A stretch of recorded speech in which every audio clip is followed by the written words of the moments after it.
Assalamualaikum warahmatullahi wabarakatuh. Bagaimana kabar anak-anak kelas 4 pada hari ini? Saya harap kalian tetap sehat dan selalu bersemangat. Pada hari ini kita belajar tema 1, subtema 1, mata pelajaran IPS mengenai keragaman sosial budaya di Indonesia bersama saya Ustadzah Eva Gloriawati, SH, SPD. Anak-anakku, kita mengetahui bahwa Indonesia adalah negara yang kaya akan keragaman sosial dan budaya. Indonesia memiliki keragaman sosial dan budaya yang beraneka ragam yang meliputi hal-hal sebagai berikut: rumah adat, pakaian adat, suku bangsa, senjata tradisional, upacara adat, bahasa, alat musik tradisional, tari daerah, makanan tradisional, dan juga lagu daerah. Mengenai istilah kebudayaan sendiri, di sini kita belajar ada kebudayaan secara fisik dan kebudayaan non-fisik. Yang pertama, kita belajar mengenai kebudayaan fisik. Apakah itu? Yaitu kebudayaan yang dapat dirasakan, dilihat, dan diraba. Contoh kebudayaan fisik antara lain adalah alat musik tradisional, pakaian adat, dan rumah adat. Sebaliknya, yang disebut dengan kebudayaan non-fisik adalah kebudayaan yang hanya bisa dirasakan, namun tidak dapat diraba dan dilihat. Contoh kebudayaan non-fisik antara lain adalah bahasa daerah, adat istiadat, dan pengetahuan. Baik anak-anak, sekarang kita bicara mengenai kebudayaan fisik. Yang pertama adalah rumah adat. Contohnya, Baileo dari Maluku, Betang, Kalimantan Tengah, Limas, Sumatera Selatan, Joglo, Jawa Tengah, Gadang, Sumatera Barat, Bolon, Sumatera Utara, Musalaki dari NTT, Pewaris dari Sulawesi Utara, dan Rumah Tongkonan dari Sulawesi Selatan. Pakaian adat.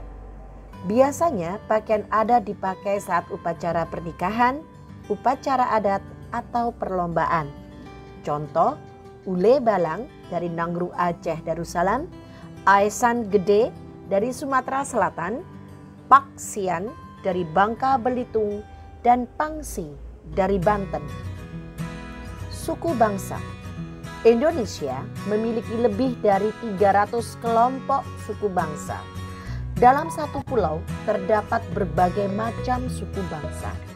Contoh, suku Banjar dari Kalimantan Selatan, suku Gayo dari Nangru Aceh Darussalam, suku Sunda, Jawa Barat, dan Bugis, Sulawesi Selatan.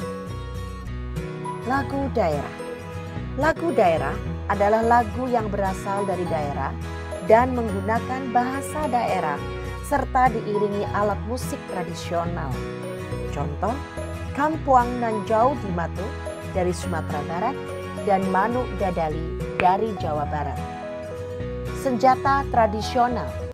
Contohnya, badik tumbuk lada dari Jambi, tombak Trisula, Sumatera Selatan, golok, DKI Jakarta, keris, Jawa Tengah, kujang, Banten, rencong, Nangru Aceh Darussalam, terapang dari Lampung, dan siwar panjang dari Bangka Belitung. Alat musik tradisional. Contoh, gamelan dari Jawa dan Bali, sasando dari Nusa Tenggara Timur, tifa, Papua, saluang, Sumatera Barat, sampai Kalimantan Tengah, tambo, Nangru Aceh Darussalam, triton, Papua, angklung, Jawa Barat, dan kolintang dari Sulawesi. Makanan tradisional. Contoh, kerak telur dari Jakarta, empek-empek Palembang, gado-gado Jakarta, lumpia Semarang, gudeg dari Jogja, rujak cingur Surabaya, sate Madura, dan ayam betutu dari Bali. Tari daerah. Contoh, tari piring dari Sumatera Barat, tari saman dari Nangru Aceh Darussalam, tari sekapur sirih dari Jambi, tari merak dari Jawa Barat, tari serimpi dari Jawa Tengah, tari jaipong dari Jawa Barat, tari remo Jawa Timur, dan tari kipas Sumatera Selatan. Sekarang kita menyebutkan contoh dari kebudayaan non-fisik. Di sini Ustazah Eva menampilkan dua hal. Yang pertama adalah bahasa. Bahasa merupakan alat komunikasi yang digunakan oleh manusia. Beberapa bahasa daerah di Indonesia, yaitu bahasa Jawa yang dilakukan dan digunakan di Jawa Tengah, Daerah Istimewa Yogyakarta, dan Jawa Timur. Bahasa Betawi yang digunakan di DKI Jakarta, bahasa Batak dari Sumatera Utara, dan bahasa Banjar, Kalimantan Selatan. Yang kedua adalah upacara adat. Perbedaan upacara adat setiap daerah dipengaruhi adat istiadat daerah tersebut.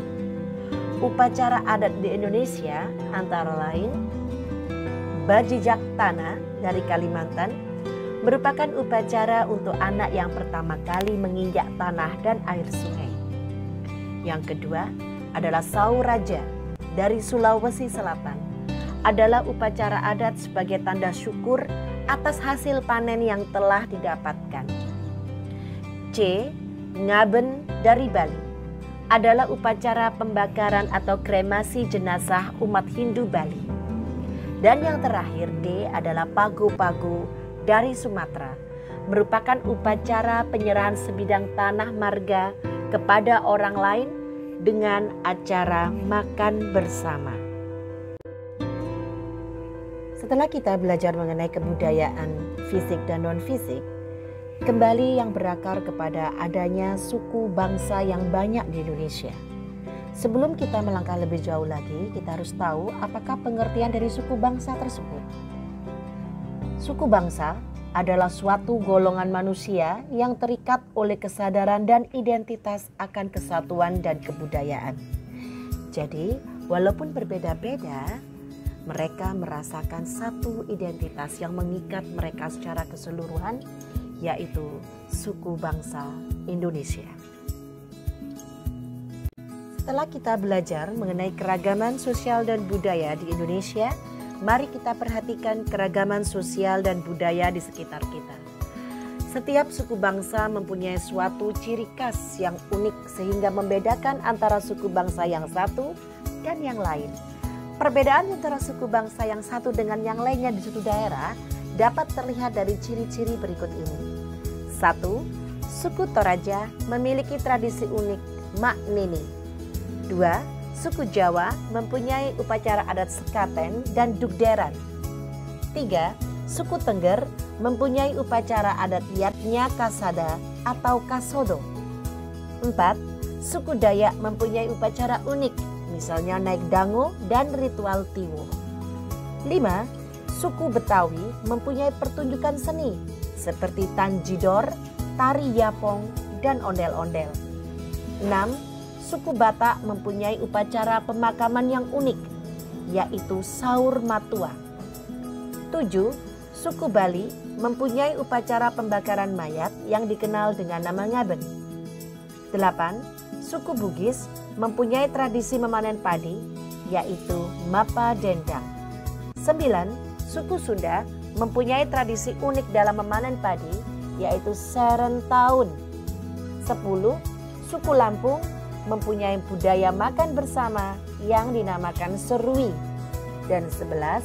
Suku Madura mempunyai pertunjukan yang unik, yaitu Kerapan Sapi. Dengan banyaknya keragaman yang ada di dalam masyarakat, maka masyarakat Indonesia tepatnya, harus bisa mengembangkan sikap menghargai keragaman. Sikap menghargai keragaman dalam masyarakat Indonesia dapat dilakukan melalui hal-hal berikut di bawah ini. Pertama, melaksanakan kegiatan adat istiadat yang berlaku di daerah tempat tinggal. Kedua, mempelajari budaya daerah lain. Ketiga, saling menghargai antara teman yang berbeda suku bangsa. Dan keempat, menghormati suku lain yang sedang melakukan upacara adat. Sikap saling menghargai keberagaman akan mendatangkan manfaat menghormati dan menghargai keragaman suku dan budaya yang terdiri dari 3 hal. Yang pertama, terciptanya persatuan bangsa. Yang kedua, terwujudnya kerukunan hidup bermasyarakat. Dan yang ketiga, mendorong masyarakat untuk berperilaku baik. Baiklah anak-anak, kita waktunya berlatih sekarang. Ada 4 pertanyaan yang harus kalian jawab di sini. Yang pertama, tuliskan 3 contoh pakaian adat. Yang kedua, sebutkan 5 makanan khas Indonesia beserta daerah asalnya. Jadi kalian diminta untuk menjawab 5 makanan khas Indonesia dan kalian diminta untuk menuliskan daerah asalnya. Jangan lupa. Yang ketiga, Ustazah menginginkan kalian menjelaskan yaitu apa yang kamu ketahui tentang suku bangsa. Dan yang terakhir, kalian diminta untuk menjelaskan makna upacara adat Mappadendang. Demikianlah keempat pertanyaan tersebut. Saya kira tidak sulit karena materi sebelumnya sudah Ustazah Eva bahas pada slide-slide yang sebelumnya. Silakan mengerjakan. Baiklah anak-anak, sampailah kita pada penghujung pembelajaran jarak jauh pada hari ini.